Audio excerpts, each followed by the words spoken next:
Hello guys and welcome back to my YouTube channel.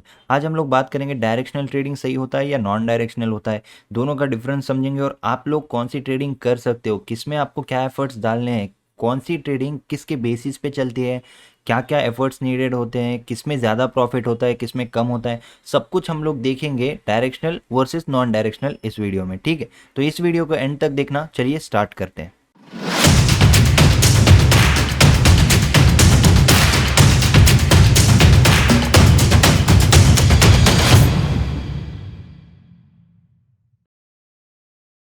Okay, तो directional trading आप लोगों को नाम से ही पता चल रहा होगा।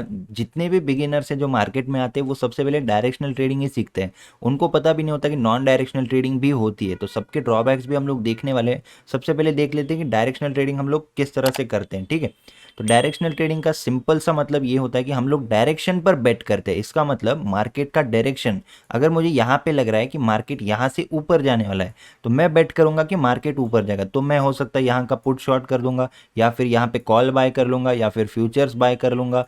ये तीन रास्ते हैं। मैं मार्केट अगर ऊपर जा रहा है तो इस तरह से मैं उसमें बेट करूंगा। ठीक है, एक तो फ्यूचर्स बाय करके, या तो कॉल बाय करके, या फिर पुट शॉर्ट करके। इसके अलावा और कोई ऑप्शन नहीं है कि मैं डायरेक्शन पर बेट कर पाऊँ। ठीक है, इन तीनों में से कोई भी चीज़ अगर मैं करता हूँ नेकेडली, ठीक है, फिलहाल हेज वगैरह की हम लोग बात नहीं कर रहे, सिर्फ अगर ये चीज़ें करता हूँ तो इसका मतलब मेरा एनालिसिस मुझे कहता है कि मार्केट यहाँ से ऊपर जाएगा। तो इसमें मेरा प्रॉफिट कब होगा?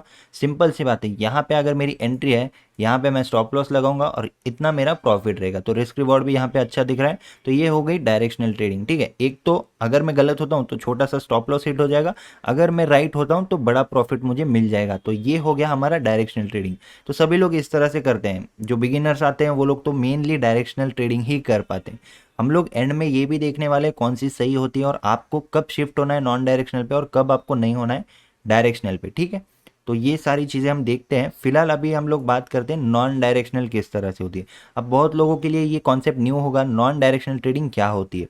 नॉन डायरेक्शनल ट्रेडिंग का मतलब है आपको बिल्कुल भी ज़रूरी नहीं है कि आपको मार्केट का डायरेक्शन पता हो। ठीक है, इसमें बहुत मतलब आप ऐसा नहीं बोलूँगा मैं, मतलब दूसरे लोग ऑफेंड हो जाएंगे जो नॉन डायरेक्शनल ट्रेडिंग करते हैं, लेकिन एफर्ट्स थोड़े से कम लगते हैं क्योंकि हमको डायरेक्शन पे बेट नहीं करना होता, हमको एक रेंज पर बेट करना होता है। फॉर एग्जांपल, अगर मार्केट आपको साइडवेज दिख रहा है तो आप बीच का यहाँ का स्ट्रैडल बना सकते हो। ठीक है, 34,700 फॉर एग्जांपल मैं आपको बोल रहा हूँ, यहाँ का आप सी और पी दोनों शॉर्ट कर सकते हो। तो मार्केट अगर इस रेंज में भी घूमता रहा तो जो डीके है, प्रीमियम डीके है, उसका प्रॉफिट आपको मिल जाएगा। लेकिन यहाँ पे आपने दोनों ही डायरेक्शन के कॉल और पुट शॉर्ट किए तो प्रॉफिट भी आपका कम होगा, क्योंकि एक साइड अगर प्रॉफिट देगी, फॉर एग्जांपल सी शॉर्ट अगर आपको प्रॉफिट दे रहा है तो पी शॉर्ट आपको उतना ही लॉस देगा। तो इसका इस टाइप की ट्रेडिंग में आपको प्रॉफिट भी कम होता है। वेयर एज आपने देखा कि डायरेक्शनल ट्रेडिंग जब आप करते हो तो उसमें आपको क्लियरली, अगर आप सही निकलते हो तो सीधा आपका प्रॉफिट हो जाएगा। आप इसको होल्ड कर सकते हो, ट्रेल कर सकते हो, या बुक भी कर सकते हो।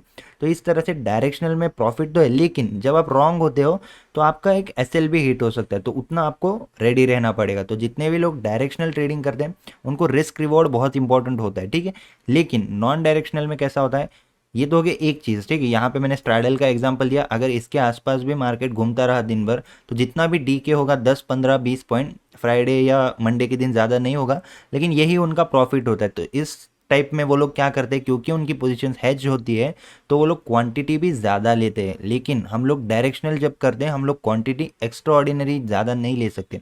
अगर रेगुलरली आप 100 क्वांटिटी में करते हो तो आप अचानक से डायरेक्शनल के बेसिस पे 1000 नहीं ले सकते, फिर रिस्क मैनेजमेंट खराब हो जाएगा। लेकिन यहाँ पे आप डायरेक्शनल पे बेट कर रहे हो क्या? नॉन डायरेक्शनल में जब आप स्ट्रैडल बनाते हो बिल्कुल भी नहीं। तो इसलिए आप क्वांटिटी हैवी कर सकते हो, लेकिन एक्सपीरियंस आने के बाद ही। क्वांटिटी अगर हैवी करोगे तो जितना भी डीके होगा 15, 20 पॉइंट, क्योंकि ये पोजीशन हैज होती है, जो डीके मिलता है, पॉइंट्स मिलते हैं 15, 20 ही होते हैं।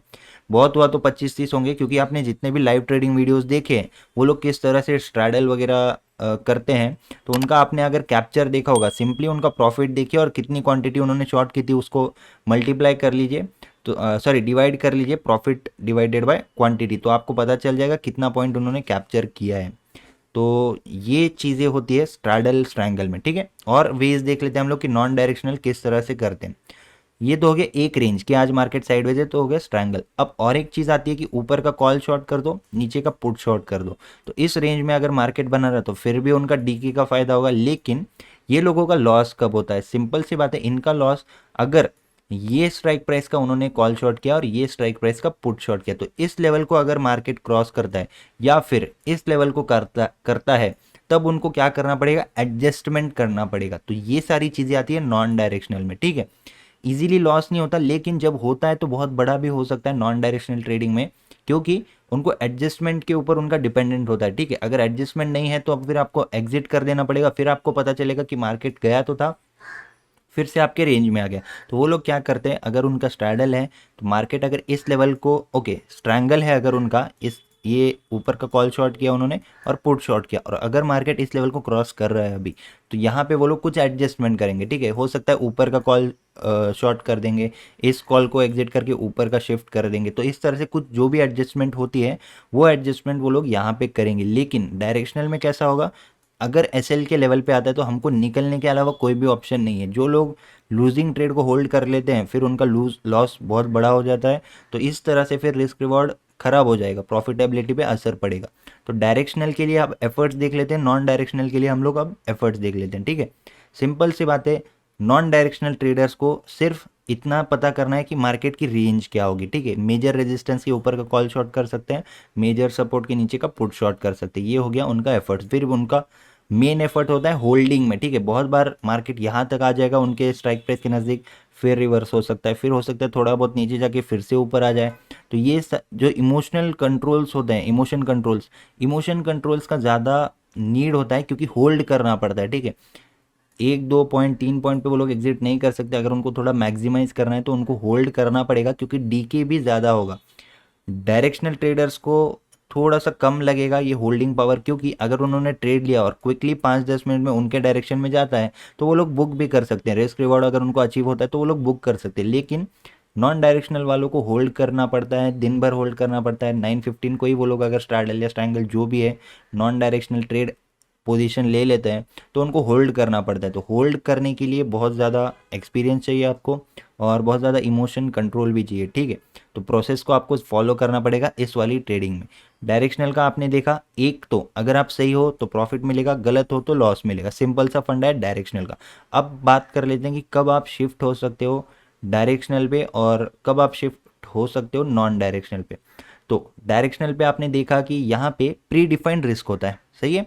यहाँ पे अगर आपको पता है कि ये एंट्री लेवल अच्छा दिख रहा है, यहाँ पे आपका स्टॉप लॉस अच्छा दिख रहा है, इस हिसाब से आप पोजीशन साइज करोगे और उस हिसाब से आपका प्री डिफाइंड रिस्क होगा। यहाँ पे आएगा तो मैक्स टू मैक्स जितना भी ये क्वांटिटी है उस हिसाब से आपका लॉस फिक्स होता है। लेकिन यहाँ पे लॉस फिक्स नहीं होता है, यहाँ पे एडजस्टमेंट करते हैं, फिर उसके बाद भी अगर लॉस होता है तो थोड़ा बहुत लॉस डिफर कर सकता है। तो इस तरह से यहाँ पे ट्रेड लिया जाता है, ठीक है। अब हम बात करते हैं कि आपको कब इस टाइप की ट्रेडिंग पे शिफ्ट होना है। सिंपल सी बात है, यहाँ पे अगर प्रॉफिट भी कम है, यहाँ पे क्वांटिटी भी ज़्यादा है, यहाँ पे रिस्क ज़्यादा है, अगर आपकी लेवल को क्रॉस करता है तब फिर ये लोग क्यों करते हैं? सिंपल सी बात है, यहाँ पे अगर कैप्चर वो लोग 15-20 पॉइंट करते हैं, मैक्स टू मैक्स 25-30, बहुत अच्छा लग रहा है तो ज़्यादा भी कर सकते हैं। लेकिन मैं एवरेज की बात कर रहा हूँ, एवरेज जो स्ट्रैडल स्ट्रैंगल वाले लोग होते हैं, आप खुद उनकी वीडियोज़ देखिए, वो लोग इतना ही कैप्चर कर पाते हैं।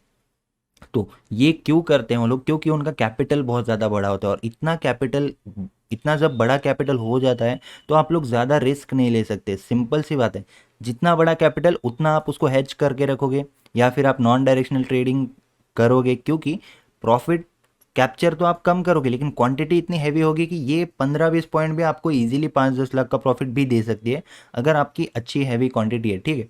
2 करोड़ 5 करोड़ 10 करोड़ जिनका कैपिटल है वो लोग यहाँ पे आके कॉल बाय नहीं कर सकते, क्योंकि इतने बड़े कैपिटल के साथ आप लोग नेकेड कुछ भी नहीं कर सकते। क्योंकि ये एक रूल नहीं बोल सकते आप, लेकिन ये एक साइकोलॉजी होती है कि बड़ा कैपिटल है उसको प्रिजर्व करना है। बड़े कैपिटल से छोटा मूव भी कैप्चर करोगे तो प्रॉफिट बड़ा दिखेगा, लेकिन छोटे कैपिटल से बड़ा मूव भी कैप्चर करोगे तो प्रॉफिट कम ही लगेगा आपको। ये होता है एक साइकोलॉजी। तो जब तक आपके पास 5 लाख 10 लाख 12-15 लाख है तब तक आप कर सकते हो नॉन डायरेक्शनल ट्रेडिंग, यानी कि सॉरी डायरेक्शनल ट्रेडिंग आप कर सकते हो जब तक आपके पास 5-10-15 लाख है। यहाँ पे आप बाय करोगे, मार्केट आपके फेवर में जाएगा, आपका प्रॉफिट होगा, ठीक है। चाहे आप पुट शॉर्ट कर दीजिए या कॉल बाय कर दीजिए या फ्यूचर बाय कर दीजिए। लेकिन 20-25 लाख 50 लाख 1 करोड़ जब आपका कैपिटल आ जाएगा तब आप थोड़ा सा नॉन डायरेक्शनल की तरफ, या फिर एटलीस्ट जब आप बाय करते हो तो हेज भी आपको करना पड़ेगा, क्योंकि इतने बड़े कैपिटल को आप रिस्क नहीं लगा सकते। रिस्क टेकर अगर आप हो, अगर आपको कॉन्फिडेंस है तो कुछ भी कर सकते हो, ठीक है, कितने भी कैपिटल के साथ कोई कुछ भी कर सकता है। लेकिन जनरली ये इस टाइप का होता है यहाँ पे फंडा मार्केट में, ठीक है, ये चीज़ें आपको समझनी पड़ेगी। तो बड़ा कैपिटल है तो यहाँ पे नॉन डायरेक्शनल में आप शिफ्ट हो सकते हो। छोटे कैपिटल में आप ये सारी चीज़ें ट्राई मत कीजिए, क्योंकि एडजस्टमेंट के लिए आपको एटलीस्ट डबल कैपिटल लगता है। यहाँ पे अगर आपने 3-4 लाख रुपए डिप्लॉय किए तो और 3-4 लाख आपको एडजस्टमेंट के लिए रखने पड़ते हैं ट्रेडिंग अकाउंट में ही।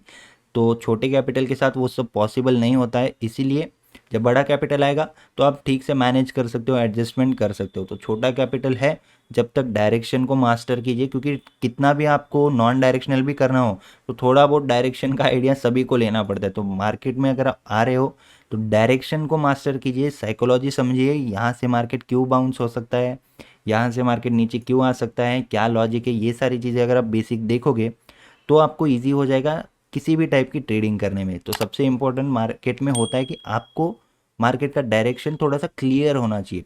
ऐसा ज़रूरी नहीं है कि आपको नॉन डायरेक्शनल करना है तो आप मार्केट देखोगे ही नहीं, आते ही स्ट्रैडल ट्रायंगल लगा लोगे, तो ये रॉन्ग हो जाएगा, ठीक है। तो जो भी हो, मार्केट को समझने की कोशिश कीजिए, कब ऊपर जाता है कब नीचे जाता है, एनालिसिस करने की कोशिश कीजिए, प्राइस एक्शन पर फोकस रखिए। तो आई होप आपको जो कॉन्सेप्ट था डायरेक्शनल नॉन डायरेक्शनल, क्या क्या एफर्ट्स लगते हैं, कब आपको शिफ्ट होना है, कब क्या करना है, ये सब क्लियर हो गया। वीडियो अगर अच्छी लगी तो लाइक कर सकते हो और मेरी बाकी वीडियोस देख सकते हो। बहुत ज़्यादा इन्फॉर्मेटिव वीडियोस मैंने ऑलरेडी अपलोड किए। प्लेलिस्ट में जाओगे तो स्ट्रैटेजीज है, सब कुछ है, तो आप लाइक करके देख सकते हो और सब्सक्राइब कर सकते हो अगर आप चैनल पर नए हो तो। Thank you for watching this video guys, see you in the next video, thank you.